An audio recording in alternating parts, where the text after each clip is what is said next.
First time ஒரு video போட போகிறேன். இந்த வீடியோ எதை பற்றி போடுறோன்னா, அக்வேரியம் ஹாபி இருக்கிறவங்களுக்காக தான். எல்லாத்துக்கும் வந்து எப்படின்னா, சின்ன வயசுலேருந்தே நம்மளாம் மீன் வளர்க்கணும் அப்படின்னு சொல்லிட்டு எல்லாத்துக்கும் ஒரு சின்ன சின்ன ஆசை இருக்கும். அந்த மாதிரி இருக்கிறவங்களுக்காக தான் இந்த வீடியோ. எல்லாருமே வந்து ஆச்சும் ஒரு டென்ஷனில் இருப்போம். அப்போ போய் மீன் பக்கத்தில் உட்காந்து அந்த அக்வேரியமை பார்த்துட்ருக்கிறப்போ பார்த்திங்கன்னா ஒரு பீஸ்ஃபுல்லான மைண்ட் கிடைக்கும்.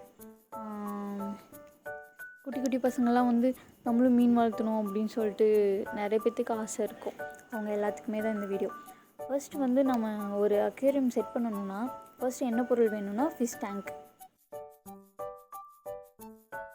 வந்து கிளாஸ்லேயும் யூஸ் பண்ணிக்கலாம், டப்லேயும் யூஸ் பண்ணிக்கலாம். அவங்களோட விருப்பம் தான். எங்களோடது பார்த்திங்கன்னா கிளாஸில் யூஸ் பண்ணியிருக்கோம். எங்களோட கிளாஸ் பார்த்திங்கன்னா 50 சென்டிமீட்டர் தான். செகண்ட் ஒன் வந்து ஃபில்டர். கண்டிப்பாக வந்து ஒரு அக்வேரியமுக்கு வந்து ஃபில்ட்ரு வந்து கண்டிப்பாக வேணும். மீனோட வேஸ்ட்டெல்லாம் வந்து அந்த தண்ணியில் கலந்துக்கிட்டே இருக்கிறப்போ அந்த தண்ணி வந்து கலப்படம் ஆகிக்கிட்டே இருக்கும். அதனால் வந்து ஃபில்ட்ரு இருக்கப்போ அந்த தண்ணியெலாம் ஃபில்ட்ரு பண்ணி சுத்தமாக வச்சுக்கும். தேர்ட் ஒன்று லைட்டு.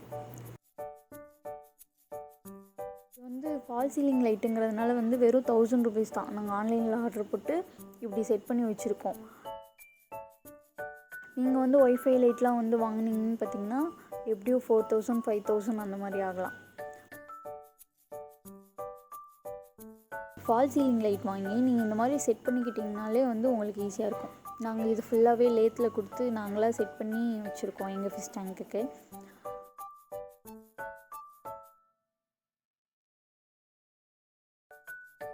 அடுத்து ஃபோர்த்து பார்த்திங்கன்னா ஆக்சிஜன் வாட்டர். கண்டிப்பாக ஒரு மீன் உயிர் வாழணுன்னா ஆக்சிஜன் வந்து வேணும். அடுத்து பார்த்திங்கன்னா பாட்டம் சப்ஸ்ட்ரேட்.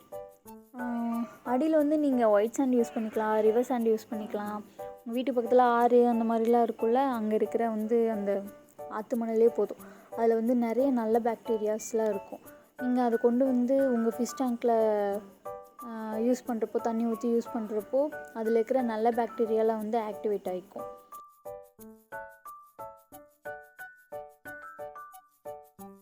அந்த சின்ன சின்ன பிளேஸில் அங்கங்கெல்லாம் வந்து அந்த நல்ல பாக்டீரியாவில் வந்து உயிர் வாழ ஆரம்பிச்சிடும்.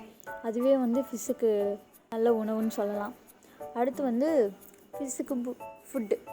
இந்த ஃபுட்டு பார்த்திங்கன்னா நீங்கள் அக்வேரியம் ஷாப்லேயே கேட்டிங்கன்னா நீங்கள் என்ன மீன் வளர்த்த போகிறீங்களோ அந்த மீனுக்கு வந்து ஃபுட்டு கொடுத்துருவாங்க. இப்போ எங்களோட ஃபிஷ் டேங்க் வந்து நாங்கள் ஃபஸ்ட்டு இப்படி தான் ஸ்டார்ட் பண்ணோம். எங்கள் மீன் தொட்டி பார்த்திங்கன்னா செட் பண்ணி 7 மாதம் ஆச்சு. அதில் ஃபஸ்ட்டு 3 மாதம் மட்டும்தான் நாங்கள் வாட்டர் சேஞ்ச் பண்ணோம். அதுக்கப்புறம் வந்து எங்கள் மீன் தொட்டியில் நாங்கள் தண்ணி மாற்றவே இல்லை. நாங்கள் ஆர்ஓ வாட்டர் யூஸ் பண்ணி தான் வந்து மீன் தொட்டி ரெடி பண்ணி வச்சுருக்கோம். 4 months வந்து எந்த ஒரு மீனும் டெத் ஆகவே இல்லை. தண்ணி மாற்றாமல் நம்ம எப்படி வந்து மீன் வளர்த்தணும், அது சாகாமல் எப்படி பார்த்துக்கணுன்னு சொல்லிவிட்டு நான் நெக்ஸ்ட் வீடியோவில் சொல்கிறேன். உங்களுக்கு இந்த வீடியோ பிடிச்சிருந்துச்சுன்னா லைக் பண்ணுங்கள், ஷேர் பண்ணுங்கள், சப்ஸ்கிரைப் பண்ணுங்கள்.